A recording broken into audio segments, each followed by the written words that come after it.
25 वर्षापासून निरंतर जनसेवा करणारे भारतीय जनता पक्षाच्या विचाराचे एकनिष्ठ नेते, चंद्रपूर जिल्हा परिषदेचे माजी सभापती ब्रिजभूषण पझारे यांनी चंद्रपूरच्या सर्वांगीण विकासाचा संकल्प केला आहे। तसेच चंद्रपूर विधानसभेची निवडणूक जिंकून महाराष्ट्रामध्ये भाजपचे सरकार बनविण्याचा निर्धार केला आहे। PR न्यूजच्या प्रतिनिधीशी बोलताना ब्रिजभूषण पझारे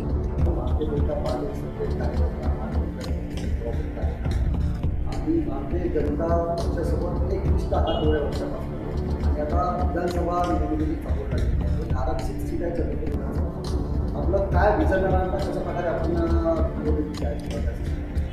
सर्वप्रथम तर धन्यवाद व्यक्त करतो का आपण माझी मुलाखत घेत आहे। ब्रिजभूषण पझारे एक सर्वसामान्य घरातून आलेला माणूस आहे मी आणि 4 वेळा जनप्रतिनिधी आणि पक्षाच्या पदाधिकारी गावाचा अध्यक्षापासून तर जिल्हा युवा मोर्चा अध्यक्षापर्यंत महामंत्र्यापर्यंत माझा प्रवास राहिलेला आहे। लोकनेते सुधीरभाऊ मुनगंटीवार हे माझे गुरु आहेत, राजकीय गुरु आहेत। ॲक्च्युली हे विधानसभा राखीव झाली तेव्हा मला माहिती नव्हतं। जेव्हा 20 वर्ष पहिले हे कार्यकाळ सुरू झाला होता आणि हे राखीव झाले त्यानंतर मी सभापती झालो आणि लोकांचे कामं करायला निघालो। करता करता लोकांना असं कळलं जनतेला का हा राखीव मतदार झाला। यावेळं सुधीरभाऊला बल्लारपूर जावं लागलं। मी कामाची सुरुवात केली। सुरुवात करताना मग मी काम करत असताना नानाभाऊ शामकुडे आले। मग मला म्हणलं पक्षाने थांबा। मग त्यानंतर 2 टर्न घेतले। मग तिसऱ्या वेळेस तिकीट मागितली। मग अपक्ष उमेदवार निवडून आले या ठिकाणी। आता मी पूर्ण तयारी केली आहे। भारतीय जनता पार्टीचा कार्यकर्ता म्हणून एक कार्यकर्त्याला एक संधी द्यावी पक्षाने। का गोरगरिबाचे अनेक कामं आहे हो। कोणाचं घराचं काम आहे, कोणाचं संजय गांधीचं काम आहे, कोणाचं रस्त्याचं काम आहे, कोणाचं शेतीचे बांधणांचे रस्ते आहे, कोणाचा बेरोजगार मुलगा आहे त्याला रोजगार पाहिजे। अनेक शेतीचे धुराचे बांधणाचे प्रश्न आहे। शेतकऱ्याचे अनेक प्रश्न आहे हो। पाण्याच्या समस्या आहे, शाळेच्या समस्या आहे, कुठं शाळा आहे तर शिक्षक राहत नाही, अनेक अशा समस्या आहे।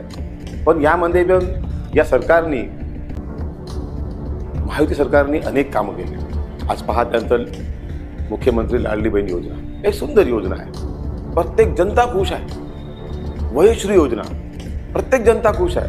आता तर नवीन योजना आली तीर्थक्षेत्र योजना, त्याच्यावरही लोक खुश आहेत। यावेळेस 100% युतीचं सरकार येणार आहे आणि या युती सरकारमध्ये मी कुठंतरी आमदार बनावं, गरिबाचं पोरगा आमदार बनावं हे माझे कार्यकर्ते किंवा माझी गावातील जनता वाट पाहत आहे। चंद्रपूर महानगरामध्ये 390 बूथ आहे हो।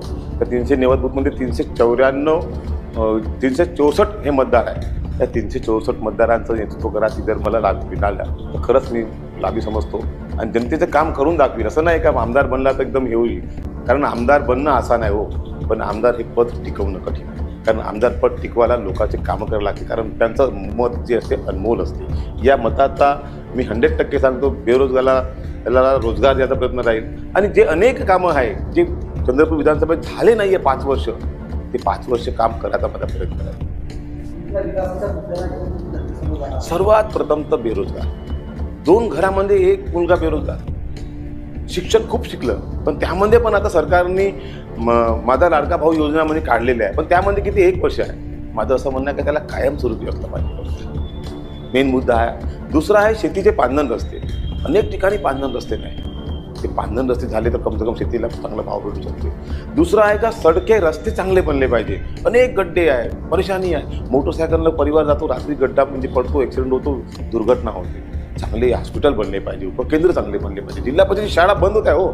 आज पहा मास्टर मिळत नाही, मास्टर जात नाही शाळेमध्ये किंवा किती अनेक परेशानी आहे। त्या ठिकाणी शाळा आहे, शाळा बिल्डिंग चांगली नाही, तर त्या ठिकाणी आता नाही का चांगली बिल्डिंग बनावी, चांगलं शाळा बनावं, चांगलं ग्रामपंचायत बनावं, चांगल्या लोकांना शुद्ध पिण्याचं पाणी मिळावं, हे माझं स्वप्न आहे। 100% मी याच्यावर मी काम करेल, बचत गटावर चांगलं काम करेल आणि शेतकऱ्यांच्या मुद्दा घेऊन जास्तीत जास्त काम करेल। शेतकरी हा पोशिंदा आहे या चंद्रपूर नाही महाराष्ट्रात।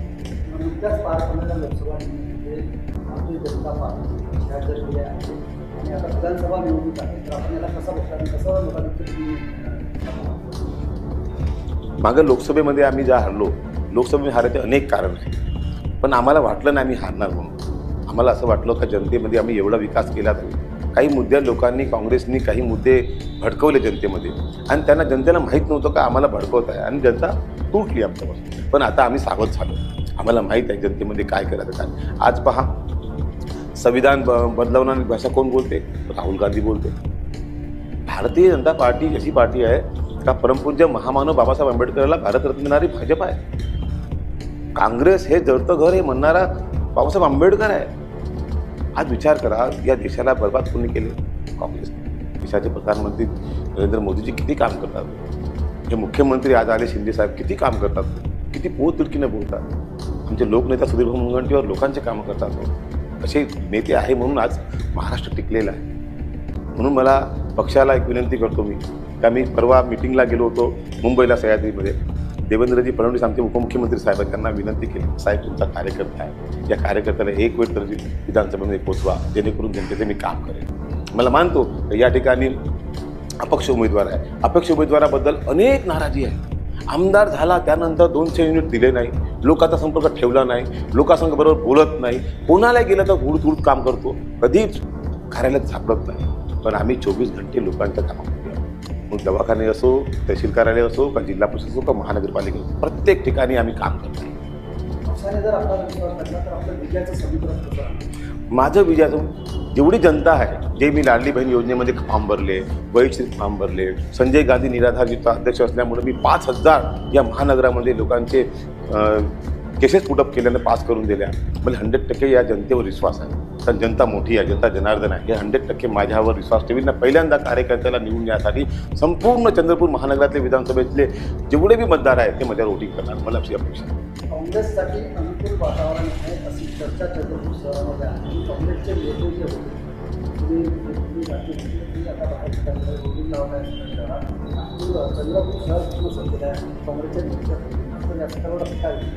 होल्डिंग लावल्यानं जर आमदार बनले असते तर होल्डिंगचा